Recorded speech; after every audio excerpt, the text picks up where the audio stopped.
Welcome back to the Barber Mosaic. I am Maurice, and I am now on location shooting on the Canon EOS R5. I really gotta say, I've enjoyed shooting on the R5. It's been a magical experience, and here's why. From a photography perspective, you're gonna get a 45 megapixel sensor. That's gonna allow you to take a picture of an entire scene. You capture an image of an entire scene, and you can punch in so close and still get a pristine, tack sharp image even though you've blown the picture up. And that's going to be a huge plus. No matter what you're doing, having that many megapixels is a big deal. Do not let anybody tell you that a 45 sensor is not good. Now, this is me coming from the Canon 6D, which was a 20 megapixel sensor, and also coming from the T7i, which was about a 24 megapixel sensor. So I get double the pixels. I can really zoom in and grab anything out of a scene that I want, and that is great for me from a photography perspective. The next thing we're going to talk about is the autofocus, and the autofocus is ridiculously fast. No matter what lens you use, right? If you have the RF to EF adapter, the EF lenses work just as well, I would say, as the RF lenses work from a autofocus perspective. But right now I'm shooting on the 28 to 70 f2 lens, and the picture, as you can see, is phenomenal. It's phenomenal. And the autofocus is crazy. The eye tracking is on, tack sharp. The autofocus makes it so easy for you to get the exact shots that you want set up the way you want. The eye tracking is flawless. Like, this is a really great autofocus system, the best that I have ever worked with.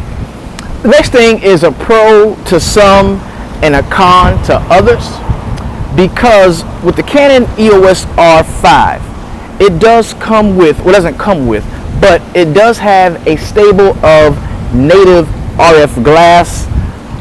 All of those lenses, oh my god, they are to die for. I right now shooting on the 28 to 70 f2 version. I've also got the 35 millimeter RF lens, and this is a really dope lens. It's kind of like a nifty 50 used to be with the EF glass, but this is a really dope lens as well. I've got a 70 to 200 that I shoot on as well. To use the 70 to 200, the EF version, I had to get an EF to RF adapter. I also shoot on the Sigma Art 18 to 35 1.8 lens, and of course the EF to RF, the RF to EF adapter allows me to use. And this is the adapter in question.